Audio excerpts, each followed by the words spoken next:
demands less on it. Yeah. So it's prepping for live stream. This is the part, I don't know if you've seen any of these before we do.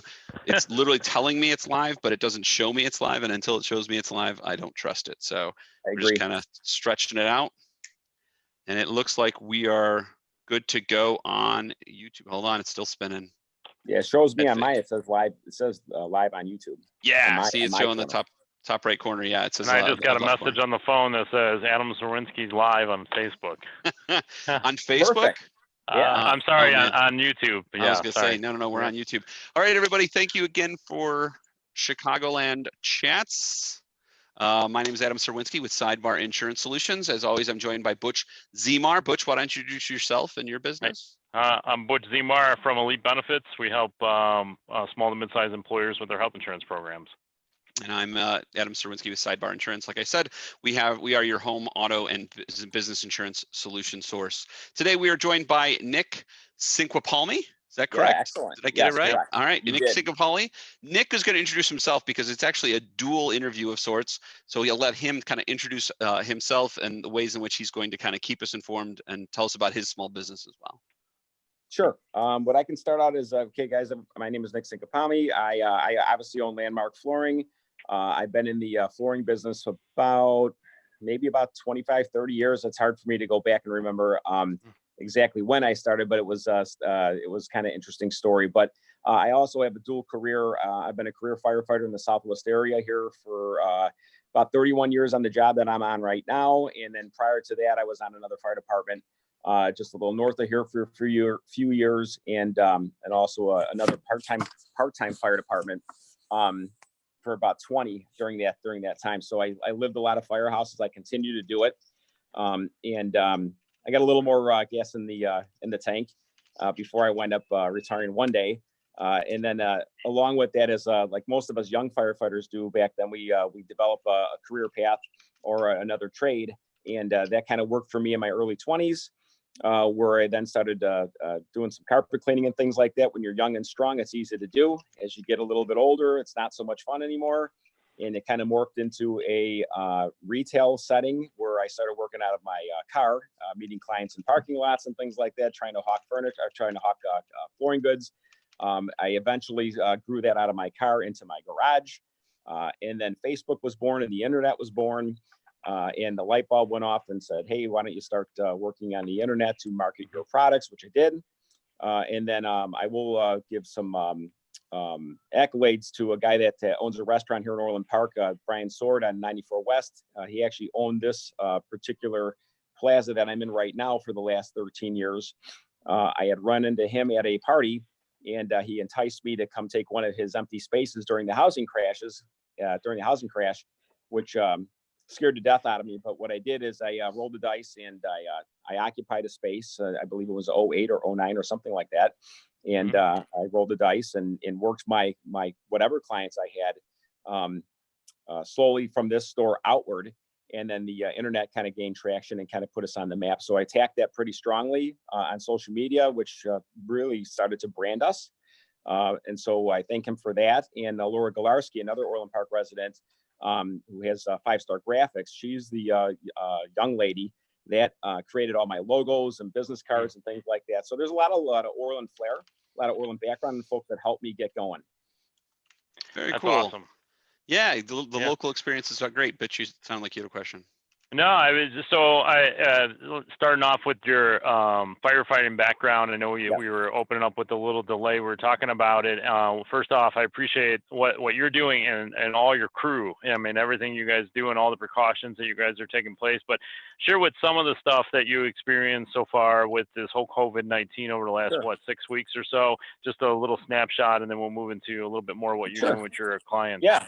No, I think it's legitimate. It's great to speak to that. I can tell you that going through a number of crises, if you will, over my career of 30 some odd years, we've never seen this before. And when you go through a 9/11, you think, wow, that's pretty crazy. And you adapt and you overcome and whatnot. But no one has ever been through a certified pandemic like we have. So if you really measure it in the acuteness of the incident, which is 6, 7, 8 weeks now. I'll tell you what, everybody was caught flat-footed. nobody was ready for this. So I'll tell you, the first couple of weeks of what we were doing was just trying to get protection, find out as much knowledge as we could about the virus, how that was affecting our responses, and how we can protect our people, going forward. So as you can imagine, some of the folks that are on our local departments here in the area, some of these are young men, 21, 22, 23 years old. They've never seen anything like this. Right. Where so they're rightfully so very concerned for their health, their well-being, and their families with taking this home potentially. So we really we worked. We still continue to work every day. There isn't a day we have taken off. We work every day, Friday, Saturday, Sunday, every day, constantly working with every agency to get as much data, put as much procedure in place to protect them, and trying to absorb as much knowledge as we can to figure out what we're doing and where we're going with this. Yeah. Well, and that's all great stuff. I know, I don't know if you could elaborate just quickly before we get back to the small business. You were talking about the procedure of your calls have changed just in the last 6 weeks, and what things that used to pick up somebody and then take them to the local hospital, for example, but now you're actually stepping back a little bit. Can you talk through that a little bit? So a lot of times, a lot of things, what's happening, and again, just I think throughout the country, you're seeing that our EMS, hospitals, our physician, the area regional hospitals that dictate our treatment. You're seeing a lot of that I wouldn't say a pushback, but more of a triageable type of a thing. Like, you're going to call and, hey, I'm not feeling really well, I want to go to the emergency room, and many times we're doing more triage in the field with the hospital. Where the hospital is saying, the ER doctor is saying, hey, Mrs. Smith, I understand and appreciate that you're ill with very much these types of symptoms, but that may not warrant an ER visit, because we don't want you here, because we're loaded with very severe cases. Right. And then so you're seeing a lot of that where we're doing a little bit more at home care and support. And then, where in the older days, if you didn't feel well, we would hook you up, and then you'd be in the ER, and they would triage you there and either send you home after a couple hours of tests. Before they would admit you. So you're seeing a lot of that. That's changed a lot. So might that be how things are in the future? It very well could possibly be, until they get their handle on this. Yeah. So I imagine it also has probably changed the response teams, right? Because there's got to be an issue with exposure. You want fewer paramedics or fewer teams coming out and actually interacting with a patient. Can you give people an expectation that, because they may have been used to seeing a truck come with an ambulance at the same time, and maybe now they're only getting one paramedic in the house as opposed to the 5 or 6 guys they were used to? Yeah, that's a great question. I can speak to the point that the response does not change in regards to the amount of medics that are delivered, right? And even though an ambulance, an engine, or an ambulance or a truck company is there at your front door, it's kind of like we send one or two in while the rest stay outside to triage and see what's going on. So not everybody's walking through your front door until we can screen, until we can get, even from the 911 call, we're screening. I mean, our 911 operators are screening patients, prior to populating CAD notes, things like that. So that our folks are better educated before they walk in and potentially could be exposed to something. So usually once that triage is done by the 1 or 2 medics in there, then and only then will we initiate other support services to maybe break that threshold. But most of those guys are outside as 1 or 2 folks are doing the initial triage to see exactly what's going on. Got it. Interesting. Well, I appreciate everything what you guys are doing out there, and not only keeping you guys safe, but and your crew, but also the people that you're serving. So I appreciate that. Thank you. Now, they're hard workers out there, each and every one of them. I'm proud of every one of them. So. Yeah, and of course, did you see the Blue Angels fly over yesterday for everybody? I did. Yeah, that's awesome. Yep. Yeah. So now going back into the home, and so what are you seeing with people having to work from home, stay at home a little longer, maybe they're furloughed, whatever the case might be, and they're staring at this floor. And so what kind of calls are you getting? What kind of feedback, and what are people thinking out there with their flooring? So some of the first things that, we had a choice, either stay open or close, and made the argument of whether we were essential or not, or and again, I think I spoke to you prior to us going online here about what that struggle was for myself and what this company is, which employs over a dozen folks in the area. And then we have peripheral folks that depend on us, maybe 30, 40 different contractors that work with us as well. So we are not a small operation, but a lot of folks, I struggled with that about whether we don't pay them, what do we do, things like that. Part of my background is I felt as though I wanted to push through. I felt like that if we even stayed open in moderate hours or whatever, that we had the confidence that we could do that. So what worried me obviously was the massive shutdowns of all the businesses and whatnot. And even where I'm at, I can go out right now and it's a ghost town out there, at least in the parking lot, other than where our folks are at. So it's a little scary. It's a little intimidating to try to keep the open sign up. And if it wasn't for social media and the cross marketing that I relentlessly do, I'm terrible at that. So if I do a lot of it, and sometimes it can be a little much, but if I don't keep in the face of everybody, then they're going to forget me, at least that's how I feel. So yes, it was very, very quiet initially for the first couple weeks. And I thought, well, maybe I should close, maybe because we're not getting anything. But ultimately, we do have some loyal clients, and people were still in the middle of moving. They were coming, they were going, they were in the middle of projects. We were getting phone calls. Hey, are you guys still installing?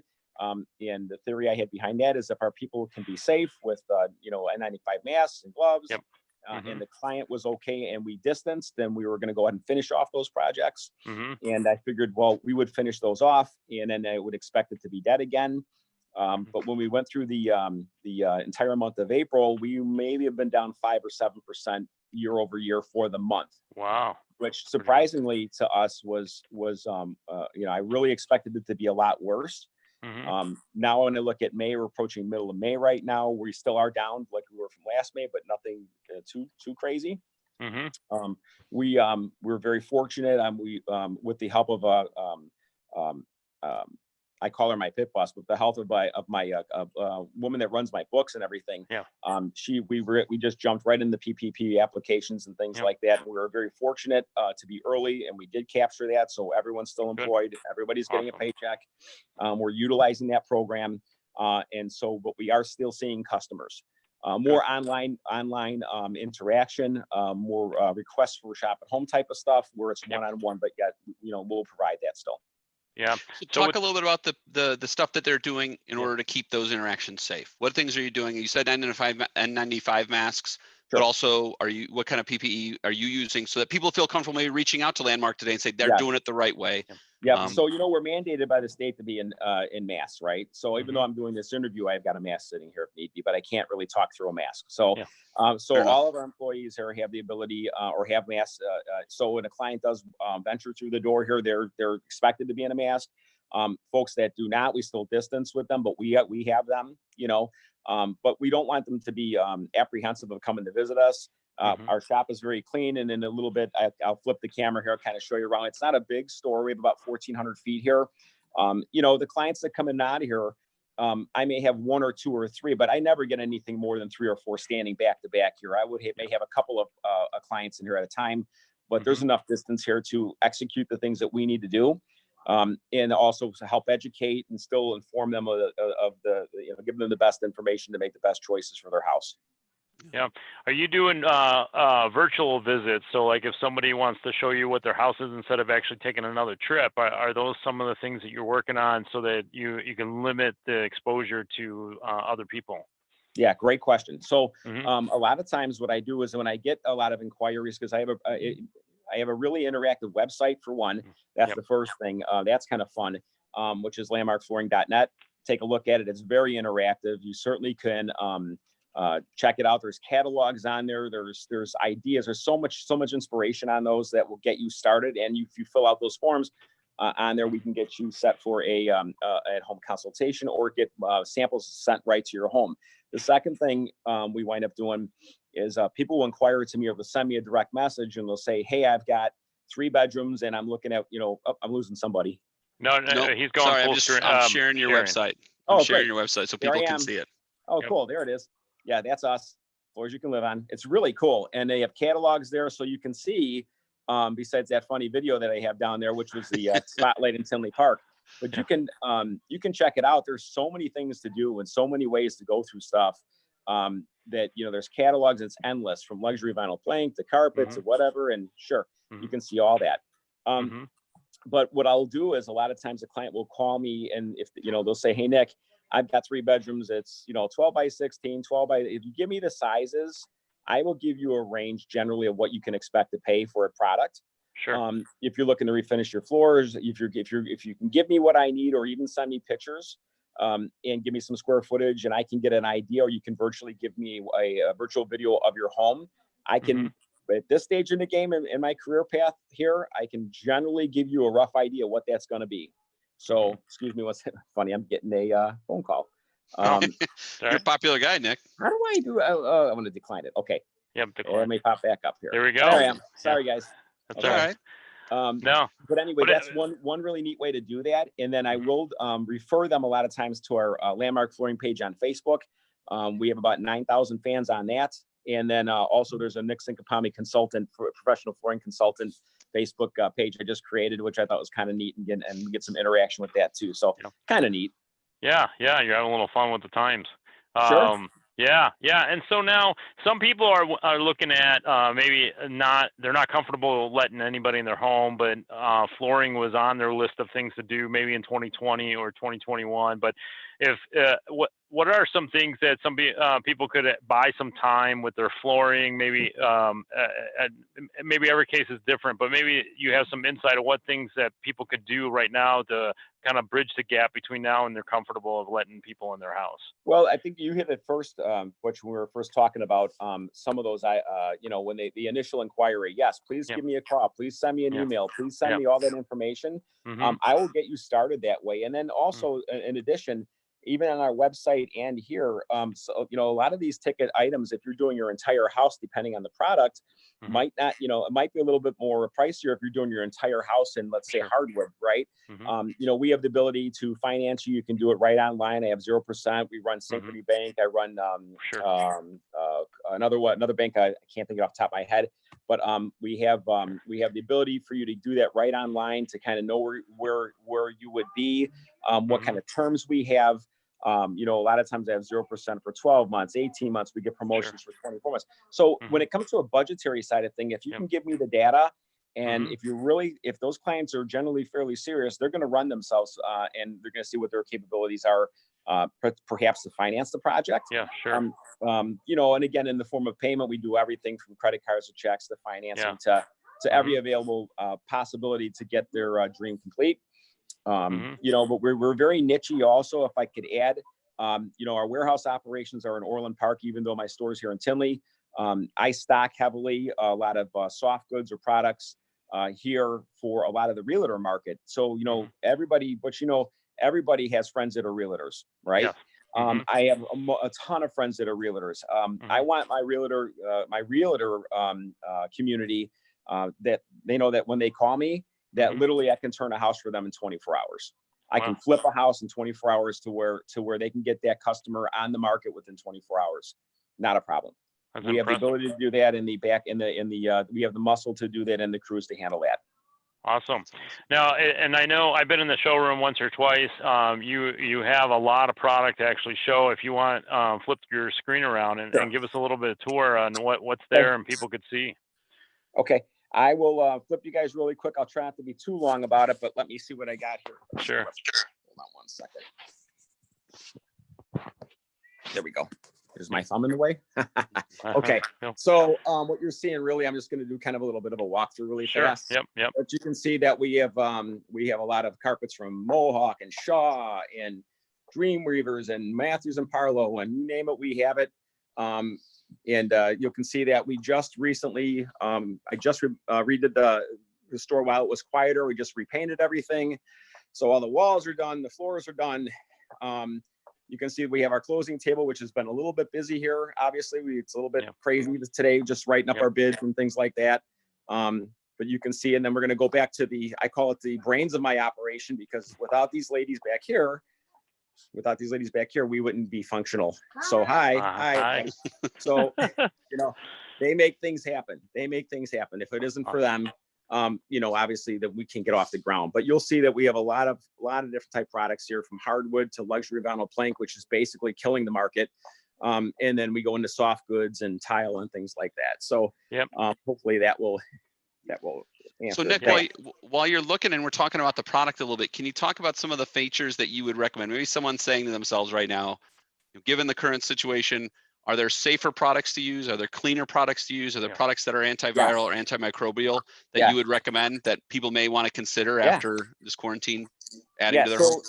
So I'm going to answer. It's a two-part answer. Sure.